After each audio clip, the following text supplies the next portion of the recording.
Salam sejahtera bagi kita semua. Perkenalkan, saya Priscilla Ivon, mahasiswi Pendidikan Inklusif Bentara Kampus semester 1. Hari ini, Selasa 14 Januari 2025, saya membuat video refleksi mengenai filosofi diri sebagai pendidik di dalam dunia pendidikan yang merujuk pada aliran filsafat dan pemikiran tokoh-tokoh filsafat yang telah dipelajari sebagai tugas UAS IDK 103 mata kuliah landasan pendidikan dan filsafat ilmu pendidikan. Saya menjadi seorang pendidik sejak Maret 2004, berawal dari tawaran yang datang dari seorang teman yang memiliki anak laki-laki berusia 3 tahun. Saat itu, saya diminta untuk mendampingi anak ini mengenal warna, angka, dan huruf menggunakan bahasa Inggris. Kemudian di tahun 2005, saya menerima tawaran untuk menjadi guru taman kanak-kanak di salah satu sekolah swasta di daerah Cikupa, Tangerang, Banten. Saat itu, saya menerima tawaran bekerja karena syarat yang dapat saya penuhi.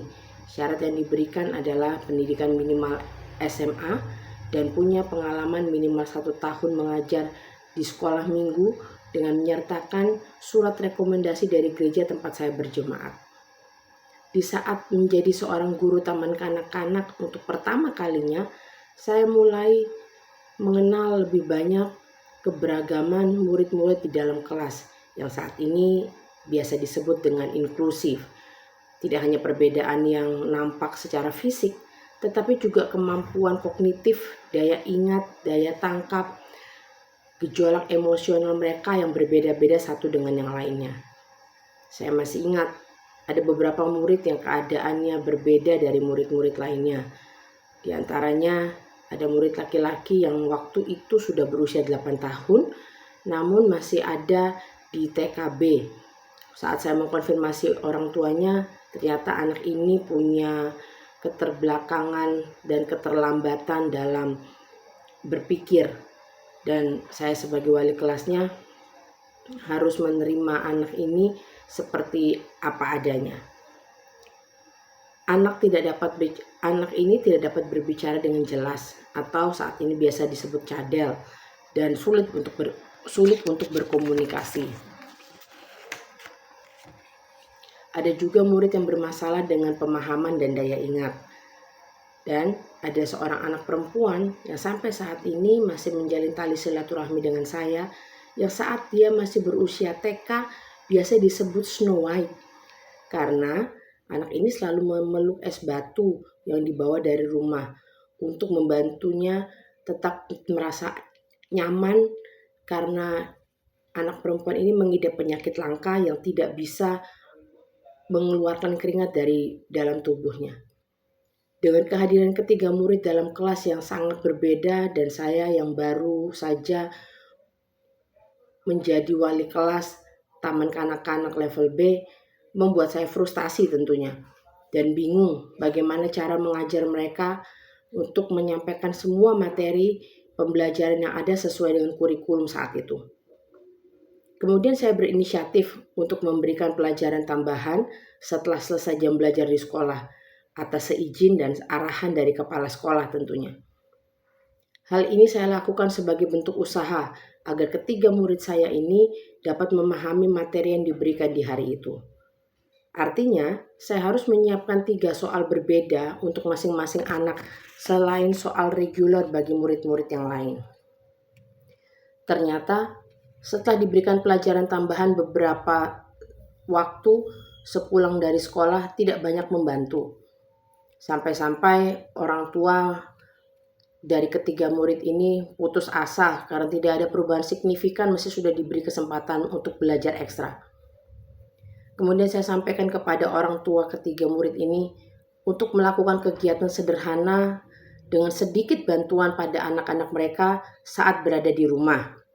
Dan saya akan mengulang kegiatan yang sama di sekolah.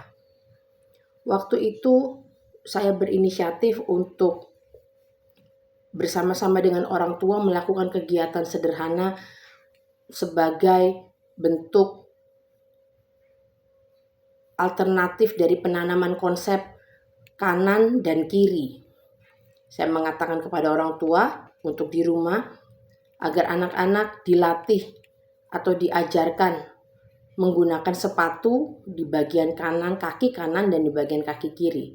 Dan juga pada saat makan, anak-anak memakai sendok di kanan dan garpu di tangan kiri.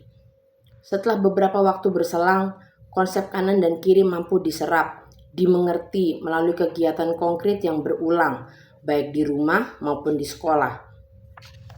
20 tahun setelah itu, yaitu hari ini, saat saya baru memahami bahwa tindakan yang saya pilih saat itu berasal dari motivasi dalam diri saya yang kuat untuk melihat perubahan murid-murid saya.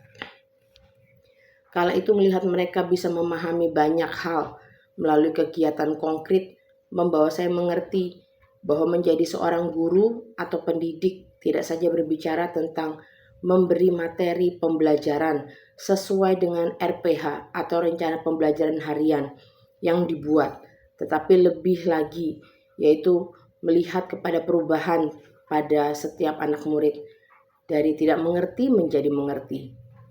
Saat ini, setelah belajar landasan pendidikan dan filsafat pendidikan, saya tahu bahwa saya seorang pendidik yang memiliki motivasi, juga pemikiran filosofi, realisme, yaitu fokus mempersiapkan murid menghadapi kenyataan, pragmatisme, yaitu menjadikan proses belajar relevan dan bermanfaat, dan progresivisme, yaitu memanfaatkan potensi murid untuk hidup mandiri. Demikian video refleksi ini saya buat berdasarkan pengalaman mengajar saya. Terima kasih.